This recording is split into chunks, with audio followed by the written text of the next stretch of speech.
تو صاف صاف کہہ دیا کہ یہ اگر یہ بیان کر رہی ہے تو انہی کے لیے کوئی بات ہوگی، میں جس دین کو لے آیا ہوں اس میں عذاب قبر کا کوئی تصور نہیں ہے۔ سلامتی ہے ان آنکھوں پہ جو ہدایت پہ نظریں جمائے بیٹھی ہیں، ان کانوں پہ جو ذکر خیر کے منتظر رہتے ہیں، اور ان قدموں پہ جو ہدایت کی راہ پہ گامزن ہیں۔ بسم اللہ الرحمن الرحیم۔ یہ عمرہ بنت عبد الرحمن کی ایک روایت پڑھنے والے ہیں، یہ مسند احمد سے لی گئی ہے، اس کا رقم ہے 24,268۔ یہ میں بتا چکا ہوں کہ یہ روایات عذاب قبر سے متعلق ہیں۔ ہمارے ہاں چونکہ عام طور پر یہ بات کہی بھی جاتی ہے اور اس میں بہت سی داستانیں لوگوں کے ہاں عام ہیں، تو اللہ تعالیٰ کے پیغمبر کی نسبت سے جو کچھ روایتوں میں بیان ہوا ہے یہ ہم اس کا مطالعہ کر رہے ہیں۔ عن عمرة بنت عبد الرحمن قالت سمعت عائشة تقول جاءتني يهودية تسألني فقالت أعاذك الله من عذاب القبر، فلما جاء النبي صلى الله عليه وسلم قلت يا رسول الله أن نعذب في القبور، قال إني عائذ بالله من ذلك، فركب رسول الله صلى الله عليه وسلم ذات غداة مركبا فخسفت الشمس فخرجت فكنت بين الحجر مع النسوة، فجاء النبي صلی اللہ علیہ وسلم من مرکبه سریا فمر رسول اللہ صلی اللہ علیہ وسلم بین ظہرانی الحجر فأتى مصلاه الذي كان يصلي فيه ثم قام يصلي فصلى الناس وراءه فقام فأطال القيام ثم ركع فأطال الركوع ثم رفع رأسه فأطال القيام ثم ركع فأطال الركوع ثم رفع رأسه فأطال القيام ثم سجد فأطال السجود ثم قام أيسر من قيامه الأول ثم ركع أيسر من ركوعه الأول ثم قام أيسر من قيامه الأول ثم ركع أيسر من ركوعه الأول ثم سجد أيسر من سجوده الأول، فكانت 4 ركعات و4 سجدات، فتجلت الشمس فلما انصرف قعد على المنبر فقال فيما يقول۔ عمرہ بنت عبد الرحمن سے روایت ہے، وہ کہتی ہیں کہ سیدہ عائشہ کو میں نے یہ کہتے ہوئے سنا کہ میرے پاس ایک یہودی عورت کچھ مانگنے کے لیے آئی اور مجھ سے کہنے لگی اللہ تمہیں قبر کے عذاب سے بچائے۔ یہی مضمون اس سے پیچھے روایت میں بھی بیان ہو چکا ہے، یعنی سیدہ کے پاس، ام المومنین کے پاس کوئی عورت آئی اور وہ کچھ مانگنا چاہتی تھی، یعنی کسی ضرورت کے لیے آئی، کچھ مدد کرنے کی اس نے درخواست کی، اور جانے لگی تو کہنے لگی کہ اللہ تمہیں قبر کے عذاب سے بچائے۔ پھر جب نبی صلی اللہ علیہ وسلم تشریف لائے تو میں نے عرض کیا اے اللہ کے رسول، کیا ہمیں قبروں میں عذاب دیا جائے گا؟ آپ نے فرمایا میں اس سے اللہ کی پناہ مانگتا ہوں۔ یہ میں اس سے پیچھے عرض کر چکا ہوں کہ رسالت میں آپ صلی اللہ علیہ وسلم نے پہلے مرحلے میں یہ بات جب آپ کو بتائی گئی تو صاف صاف کہہ دیا کہ یہ اگر یہ بیان کر رہی ہے تو انہی کے لیے کوئی بات ہوگی، میں جس دین کو لے آیا ہوں اس میں عذاب قبر کا کوئی تصور نہیں ہے۔ پہلے مرحلے میں یہی بات آپ نے کہی۔ چنانچہ میں یہ لکھا ہے کہ یہ جملہ رسول اللہ صلی اللہ علیہ وسلم کے جس جواب کا حصہ ہے اس کی وضاحت ہم پیچھے کر چکے ہیں۔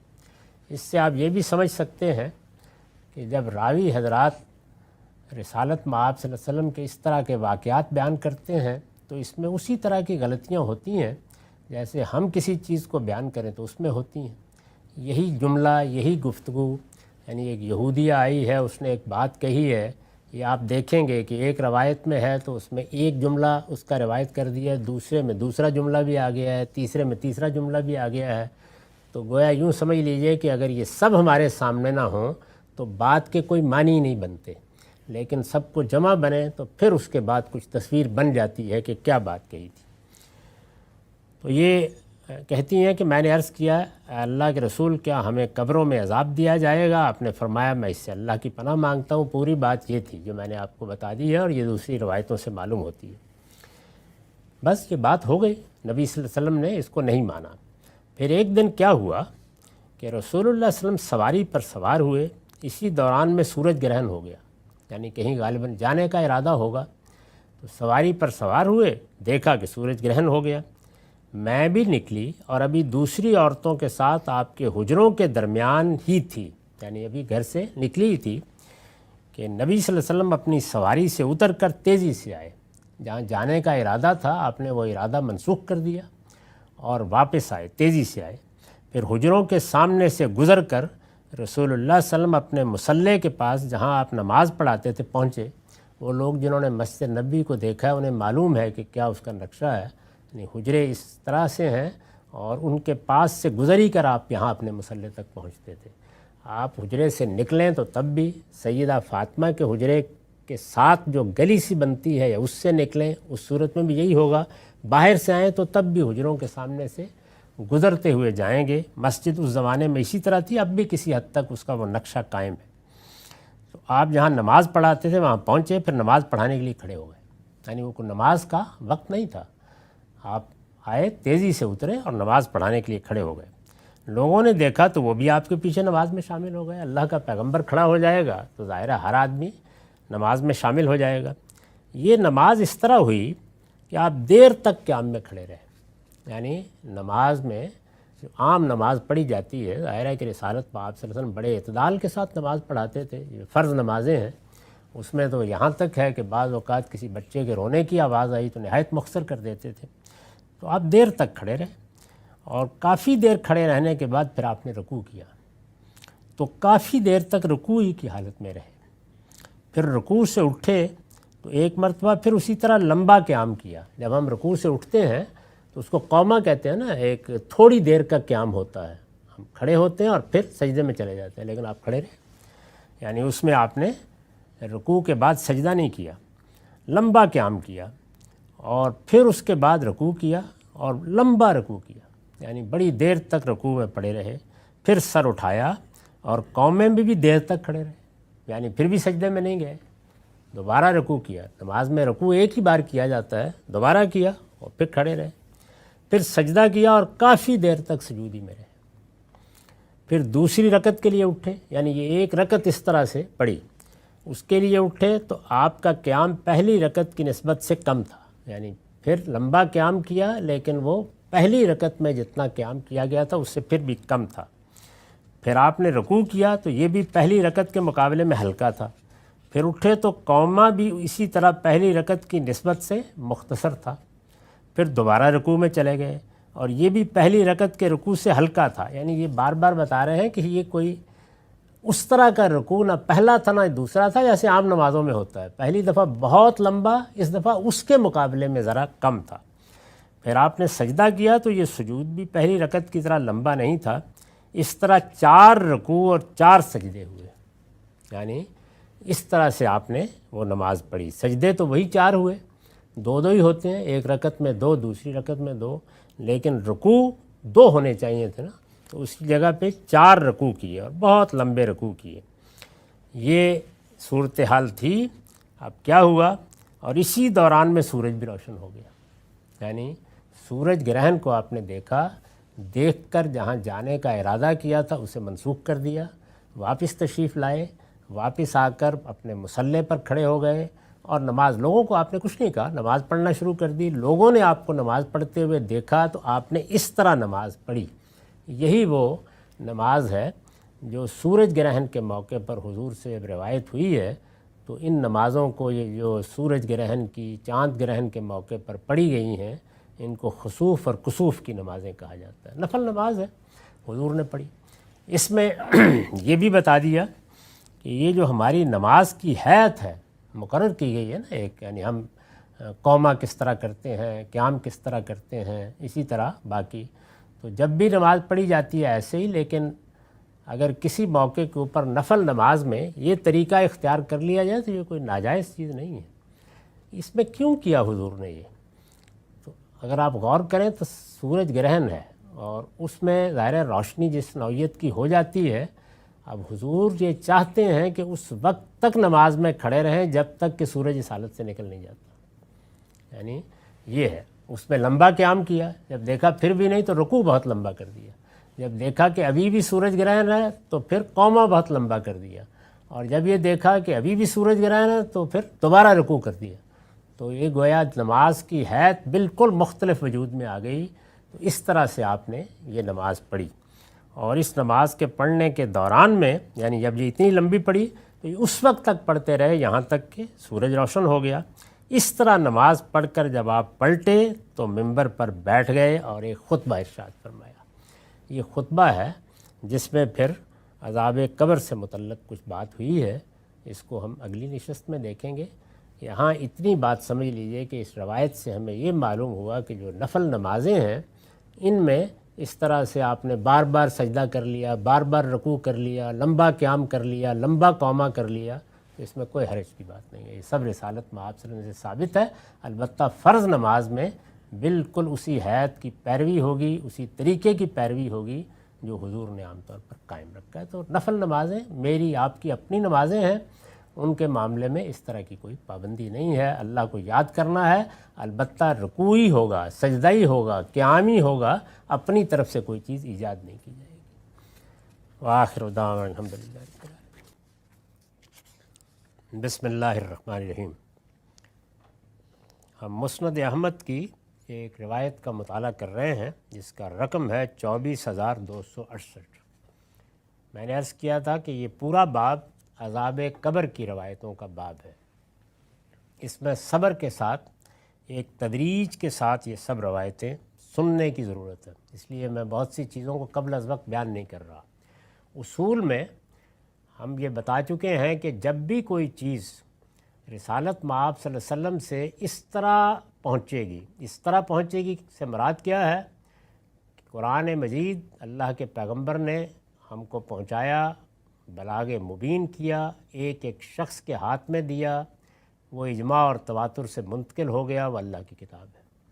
سنت جاری کر دی، مسلمانوں نے اس کو بھی اپنے اجماع اور تواتر سے نسلاً بعد نسلاً منتقل کیا، کر رہے ہیں، اس پر ان کا پورا علم بالکل روشنی میں کھڑا ہے۔ وہ یہ پورا دین ان دونوں چیزوں میں مکمل ہو گیا۔ اس کی تکمیل کے بعد اعلان کیا گیا کہ الیوم اکملت لکم دینکم واتممت علیکم نعمتی ورضیت لکم الاسلام دینا۔ میں اب دنیا سے جا رہا ہوں، یہ دین اکمال کو پہنچ گیا، اللہ نے جو نعمت تمام کرنی تھی وہ ہو گئی، اب تمہارے لیے اللہ کا یہی دین ہے قیامت تک، اور اللہ نے اسی کو پسند کیا ہے۔ تو یہ قرآن اور سنت کی صورت میں ہمارے پاس مسلمانوں کے اجماع اور تواتر کے ساتھ موجود ہے۔ اس کے بعد حضور کی سیرت سے متعلق، آپ کے زندگی کے احوال سے متعلق، یا آپ کے کسی خطبے، آپ کی کسی تصریح، کسی سوال کا جواب، اس کو لوگوں نے روایت کرنا شروع کیا۔ یہ جو چیزیں ہیں ان کو اخبار احاد کہتے ہیں علم کی اصطلاح میں، اور عام گفتگو میں ہم کہتے ہیں حدیثیں، احادیث۔ یعنی یہ کیا ہے؟ یہ رسالت مآب صلی اللہ علیہ وسلم کے زمانے کی تاریخ ہے۔ یعنی اگر تاریخ رسول اللہ کے حوالے سے بیان ہوگی تو اس کے لیے حدیث، اگر صحابہ کے حوالے سے بیان ہوگی تو آثار، اور اگر بعد میں عام لوگوں کے حوالے سے ہوگی تو تاریخ۔ تو ہمارے ہاں یہ اصطلاحات اس طرح بولی جاتی ہیں۔ تو یہ جو تاریخی روایات ہیں حضور کے بارے میں، اس میں یہ ایک واقعہ بیان کیا گیا ہے۔ اس میں جب واقعہ بیان کیا جاتا ہے تو ظاہر ہے کہ راوی حضرات اس میں بعض چیزیں حذف کر دیتے ہیں، بعض کی تعبیر غلط کر ڈالتے ہیں، تو سب کچھ سامنے رکھ کے اس کو دیکھنا پڑتا ہے۔ میں اس سے پہلے عرض کر چکا کہ اس کو دیکھتے وقت کچھ چیزیں تو وہ ہیں جو روایت کے بارے میں تحقیق کی جاتی ہیں، کون ہیں، کنہوں نے روایت کی ہے، کہاں پائے جاتے تھے، ان کی آپس میں کوئی ملاقات کا بھی امکان ہے یا نہیں، تاریخی صورتحال کیا ہے، حافظہ کیسا تھا، کردار کیسا تھا، یہ سب چیزیں دیکھی جاتی ہیں۔ اس کے بعد پھر ہم یہ دیکھتے ہیں کہ اللہ کی کتاب اور سنت میں جو دین دیا گیا اس سے کیا تعلق ہے ان کا۔ تو میں نے یہ عرض کر دیا اس سے پیچھے جو روایتیں سنائی گئی ہیں کہ رسالت مآب صلی اللہ علیہ وسلم نے اولاً تو جیسے ہی اس یہودیہ نے یہ بات کی اور سیدہ عائشہ نے آپ کو بتایا کہ یہ بیٹھی ہوئی تھی میرے پاس، یہ بتا رہی تھی کہ قبر میں عذاب ہوگا، حضور نے شدت سے انکار کر دیا، اس کا کوئی امکان ہی نہیں ہے۔ یعنی عذاب قبر وہ کیوں؟ اس کی وجہ کیا ہے؟ آپ پورے قرآن کو پڑھ جائیے، اس میں اس کا ذکر نہیں آتا۔ ایک مقام ہے سورہ مومن میں جہاں اللہ تعالیٰ نے اس کی طرف اشارہ کیا ہے۔ تو میں نے یہ عرض کیا ہے کہ یا تو وہ سورہ اس وقت تک نازل نہیں ہوئی تھی، یہ مانا جائے، یہ اس لیے ماننا ممکن نہیں کہ یہ گفتگو مدینے میں ہو رہی ہے، مکے میں نہیں ہے، اور سورہ اپنے مضمون سے بتا رہی ہے کہ وہ مکے میں نازل ہو چکی ہے۔ تو اس لیے صاف معلوم ہوتا ہے کہ اس سورہ میں چونکہ یہ بات اشارے کے طور پر ہے اور ایک خاص محل میں ہے، تو حضور نے اس کو اسی سے متعلق یا تو سمجھا ہے یا صاحب ہوا ہے، یعنی اس وقت نگاہ میں نہیں رہی سورہ، اور یہ بالکل معمول کی بات ہے۔ تو اس پر آپ نے بڑا سخت تبصرہ کیا اور سیدہ سے کہا کہ انہی لوگوں کو ہوگا پھر یہ باتیں اس طرح کی بیان کرتے ہیں، پہلے بھی خدا پر جھوٹ باندھتے رہے ہیں، اب بھی کوئی قصہ سنا کے چلی گئی ہے تمہیں، بڑا سخت تبصرہ ہے۔ لیکن اس کے بعد آپ تشریف لائے اور آپ نے کہا کہ مجھے بتا دیا گیا ہے کہ اس میں میری رائے صحیح نہیں تھی، عذاب تو ہوگا۔ تو یہ میں آپ کو سنا چکا ہوں۔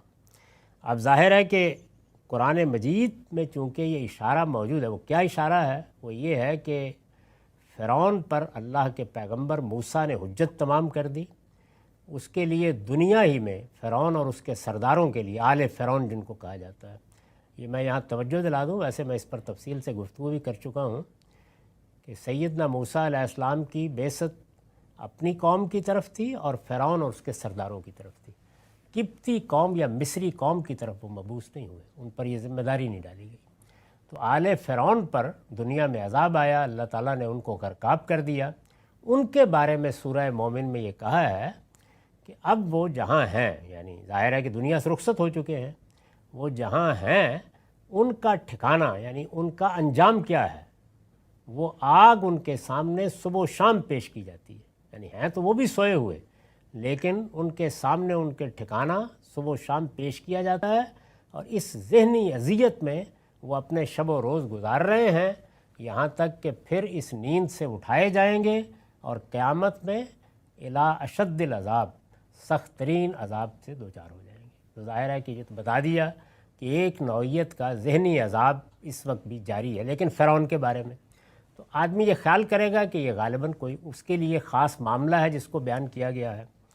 دوسرا پہلو بھی چونکہ قرآن میں آ چکا ہے، یعنی یہ بتایا گیا ہے کہ وہ لوگ جو اللہ کے دین کے لیے اپنی زندگی تک داؤں پہ لگا دیتے ہیں اور غیر معمولی طریقے پہ اللہ کے دین کی گواہی دیتے ہیں، وہ انبیاء بھی ہو سکتے ہیں، شہداء بھی، صالحین بھی، جن کا ذکر قرآن نے کیا ہے، تو ان کے لیے اللہ کی نعمتیں اسی وقت شروع ہو گئی ہیں جیسے ہی وہ دنیا سے رخصت ہوئے ہیں۔ تو جزا کا پہلو بھی قرآن میں بیان ہو گیا ہے، یعنی جو اس وقت ہو رہی ہے، دونوں کے بارے میں یہ صراحت ہے کہ سوئے ہوئے، یعنی ایک نیند کی کیفیت ہے، اور جس طرح ہمیں اس میں مختلف تجربات ہوتے ہیں اچھے اور برے، اسی طرح کی صورتحال اس وقت جاری ہے۔ تو یہ اصولی بات قرآن میں ہے۔ اب جو کچھ روایتوں میں آئے گا اسے اسی کی روشنی میں سمجھنا ہے، یعنی اس سے آگے نہیں بڑھ سکتی کوئی بات جو بھی ہے۔ تو یہ پس منظر ذہن میں رکھیے، اور پھر اس کا بھی آخری حصہ سن لیجئے، یعنی ابھی کوئی تفصیل نہیں آ رہی، صرف یہ بات واضح ہو رہی ہے کہ حضور کا بھی پہلے خیال یہ تھا کہ اس کا نہیں کوئی امکان، اس لیے کہ قرآن نے بتایا لوگ سوئے ہوئے ہوں گے، قیامت میں قبروں سے اٹھائے جائیں گے اور پھر ایسے ٹڈی دل کی طرح نکل کے باہر آئیں گے، ان کے ہاتھ میں نامہ اعمال پکڑائے جائیں گے۔ تو آپ نے بھی یہی کہا، لیکن بعد میں ایسا نہیں ہوا۔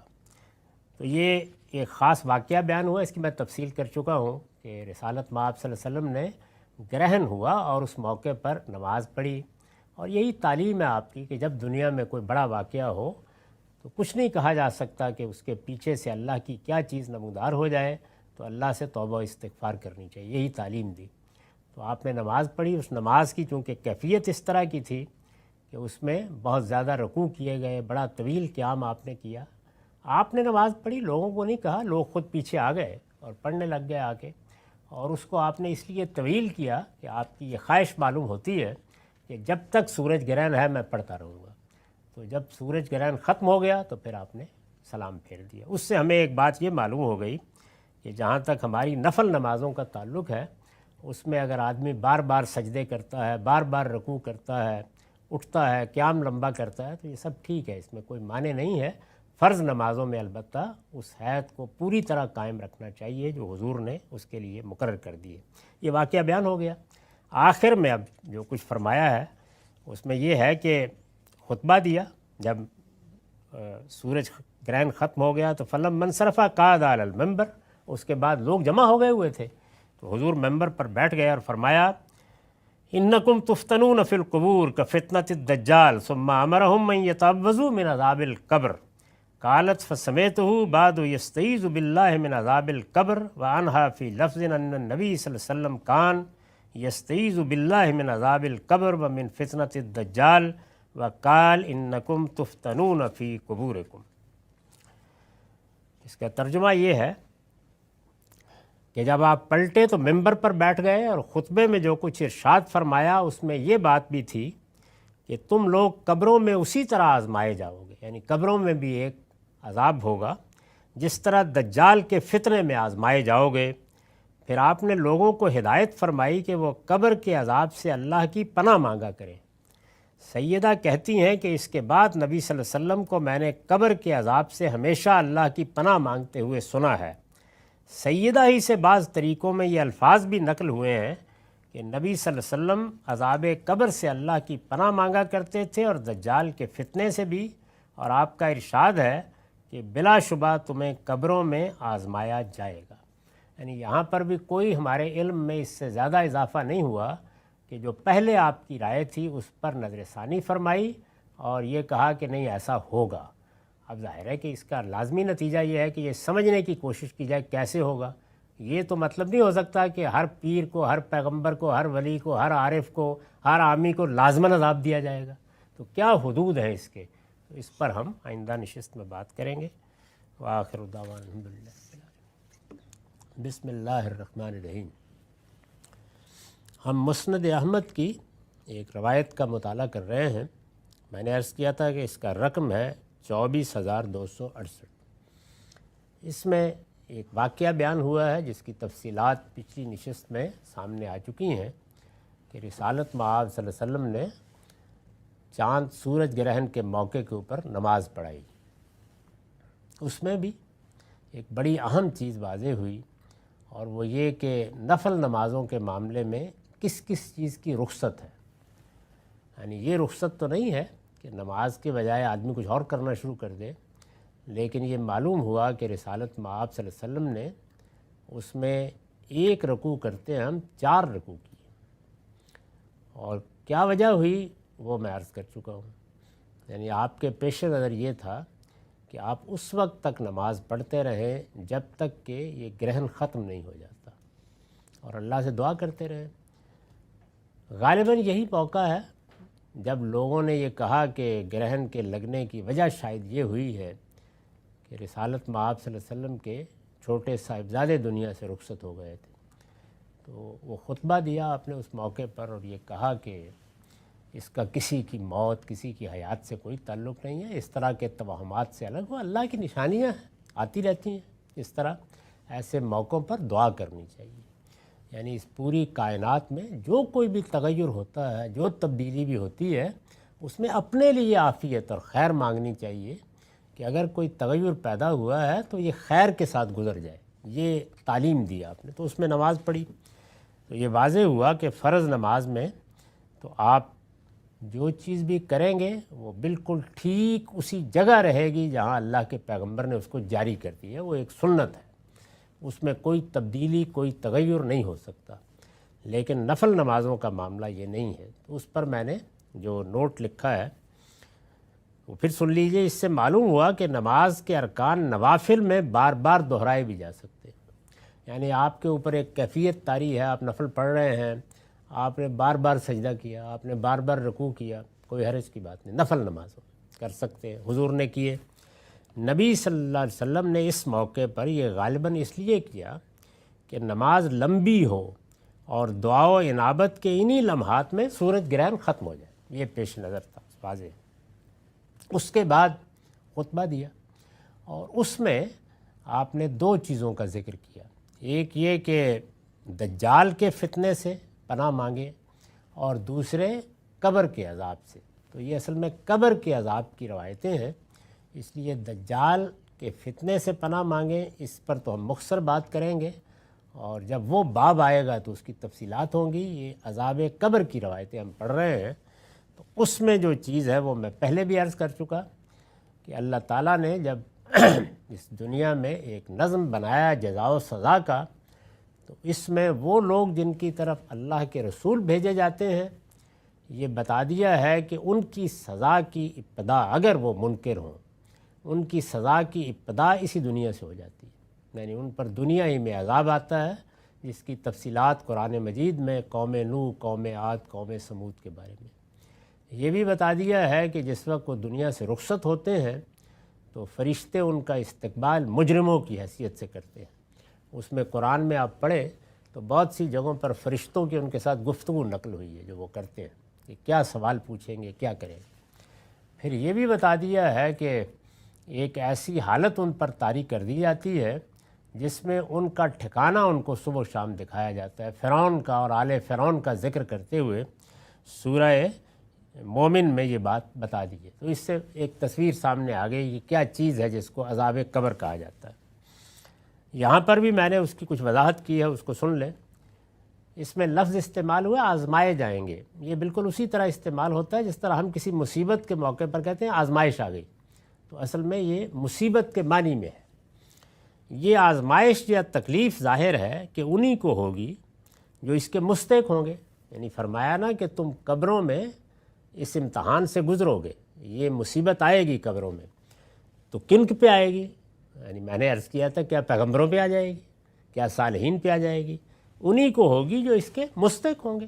یعنی جس طریقے سے اس دنیا میں جزا و سزا کا قانون عدل پر مبنی ہے، ایسے ہی وہاں بھی ہوگا۔ یعنی پیغمبروں کے جو مخاطبین ہیں ان میں ان لوگوں کو بچا لیا جاتا ہے، وہ کشتیوں میں سوار کر کے نکال لیے جاتے ہیں۔ جو ماننے والے ہیں عذاب کن پر آتا ہے؟ انہی پر آتا ہے جو اس کے مستحق ہوتے ہیں، جو اس کے مستحق ہوں گے، اور جن کا معاملہ جیسے کہ پیچھے بیان ہوا۔ یعنی دو چیزیں ضروری ہیں، مستحق ہونا اور معاملے کا ایسا واضح ہونا کہ اس کے لیے حساب کتاب کی ضرورت نہ ہو۔ اور جن کا معاملہ جیسے کہ پیچھے بیان ہوا فرعونیوں کی طرح ایسا واضح ہوگا کہ ان کے لیے کسی حساب کتاب کی ضرورت نہیں ہوگی۔ یعنی قبر میں اب جب لوگوں کو سلا دیا جائے گا تو وہ کون لوگ ہیں کہ جن کو ان کا ٹھکانہ دکھایا جائے گا، جن کے لیے یہ اذیت ہوگی، اور جب تک وہ اٹھائے نہیں جاتے یہ اذیت برابر رہے گی۔ وہ کون لوگ ہوں گے؟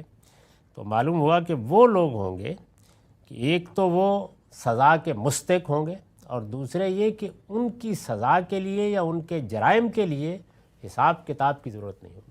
ان کا معاملہ اسی دنیا میں واضح ہو گیا، صاف ہو گیا، یہ فرعون ہے یا ابو جہل ہے، اس سطح کے لوگ، تو ان کے ساتھ پھر یہ بات بھی قرآن سے معلوم ہوتی ہے کہ جو کچھ بھی ہوگا، یعنی ایک تو یہ معلوم ہوا کہ انہی لوگوں کے ساتھ ہوگا، دوسرے یہ کہ جو کچھ بھی ہوگا بالکل اسی طرح نیند کی سی حالت میں ہوگا جس طرح ہم اپنے خوابوں میں بار بار غمی اور خوشی کی بعض حالتوں سے دوچار ہوتے ہیں۔ یعنی لوگ سلائے جائیں گے اور جیسے ہمیں روزانہ یہ ایک تصویر دکھائی جاتی ہے جب ہم سوتے ہیں، تو یہ بالکل موت کی تصویر ہے۔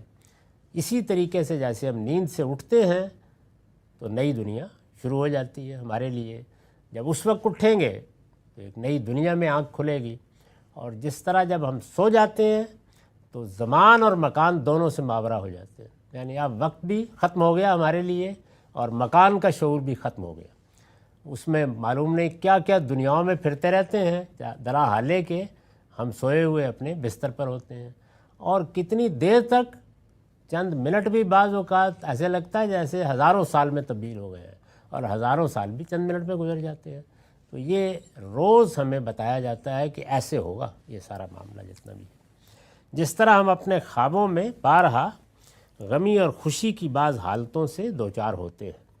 چنانچہ سورہ یاسین معاف کیجیے گا، چنانچہ سورہ یاسین آیت 52 میں فرمایا ہے کہ قیامت کے دن جب لوگ قبروں سے اٹھیں گے تو یہی کہیں گے کہ یا ویلنا من باسنا من مرقدنا، ہائے ہماری بدبختی، یہ ہم کو ہمارے سونے کی جگہ سے کس نے اٹھا دیا ہے۔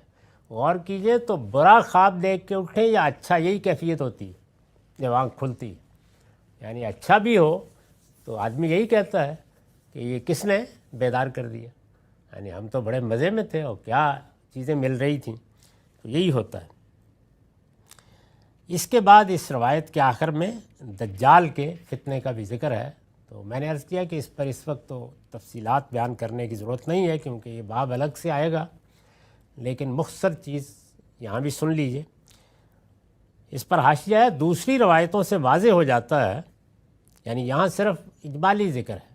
حضور نے فرمایا کہ دجال کے فتنے سے پناہ مانگو، اور حضور بھی مانگا کرتے تھے۔ دوسری روایتوں سے واضح ہو جاتا ہے کہ جو اس شخص کے فتنے کا ذکر ہے جو اپنے مسیح ہونے کا جھوٹا دعویٰ کر کے لوگوں کو فریب دے گا، یعنی پیشین گوئی یہ کی گئی ہے، اگر اس سب کی نسبت رسول اللہ کی طرف صحیح ہے تو پیشین گوئی یہ کی گئی ہے کہ آخری زمانے میں کوئی شخص جھوٹا مسیح ہونے کا دعویٰ کرے گا۔ حضرت مسیح کے معاملے میں اس وقت صورت یہ ہو گئی ہے کہ یہود نے ان کو مانا ہی نہیں، ان کے ہاں پیشین گوئی موجود ہے کہ ایک مسیح کو آنا ہے، یہ پیشین گوئی ان کے ہاں موجود ہے۔ مسیح ان کے ہاں اس معنی میں استعمال ہوتا تھا کہ جس وقت کوئی پیغمبر آتا تھا یا بادشاہ تخت پر بیٹھتا تھا تو اس کے سر پر تیل لگا کر مسح کر کے اس کا اعلان کیا جاتا تھا۔ تو یہ پیشین گوئی تھی کہ یہ کنواری کے پیٹ سے پیدا ہوگا اور یہ خدا کا مسیح ہوگا، یعنی یہ خدا کی طرف سے مسح کیا ہوا آئے گا۔ جیسے آپ نے سنا ہوگا نا، بہت سے لوگ کہتے ہیں کہ فلاں کے پیدائشی ختنے ہوئے ہیں، تو یہ صورت تھی ان کے بارے میں، تو اس لیے ان کو المسیح کہا جاتا ہے، حضرت عیسیٰ علیہ السلام کو۔ تو ان کے بارے میں نے عرض کیا کہ ایک تو یہ مسئلہ پیدا ہوا کہ یہود مانے ہی نہیں ان کو، وہ انتظار کر رہے ہیں ابھی بھی۔ ان کا نقطہ نظر یہ ہے کہ جس مسیح کو آنا تھا اس نے داؤد کی سلطنت بحال کرنی تھی، ہمارا سیاسی غلبہ قائم کرنا تھا، انہوں نے تو کچھ بھی نہیں کیا، بلکہ ان کو پکڑ کر پھانسی دینے کی کوشش کی گئی، تو اس لیے وہ مسیح نہیں ہو سکتے، وہ انتظار کر رہے ہیں۔ اور دوسری جانب خود مسیحیوں کے ہاں بھی یہ خیال پیدا ہو گیا کہ اگرچہ ان کو ان کے بقول، ان کے خیال کے مطابق صلیب دے دی گئی تھی، لیکن وہ اٹھ گئے تھے اور اب وہ دوبارہ آئیں گے۔ تو یہ دونوں ہی، اسے المسیح الدجال اسی بنا پر کہا گیا، یعنی یہ دجال کا لفظ عام ہو گیا، پوری بات جو حضور نے فرمایا المسیح الدجال، وہ جو مسیح ہونے کا دعویٰ کرے گا اور اس کا دعویٰ جھوٹا ہوگا اور لوگوں کو فریب دے گا۔ یہ بالکل قرین قیاس ہے، اس لیے کہ یہود بھی مسیح کا انتظار کر رہے ہیں اور مسیح علیہ السلام کی دوبارہ آمد کا تصور مسیحی اقوام کے اندر بھی موجود رہا ہے۔ چنانچہ کسی شخص کا اس طرح کے کسی دعوے کے ساتھ اٹھ کھڑا ہونا کسی طرح بھی مستبد نہیں ہے، دونوں قومیں انتظار کر رہی ہیں، تو ہر وقت اس کا امکان ہے کہ کوئی شخص اٹھے اور فریب دینے میں کامیاب ہو جائے۔ یہ دجال کا لفظ یہ بتاتا ہے کہ فریب دینے میں کامیاب ہو جائے گا بڑی حد تک، ایمان والے اور سچی بصیرت والے ہی بچیں گے۔ تو خیر یہ روایات ابھی جاری ہیں، اگلی نشست میں ان کا مطالعہ کریں گے۔ وآخر دعوانا الحمدللہ رب العالمین۔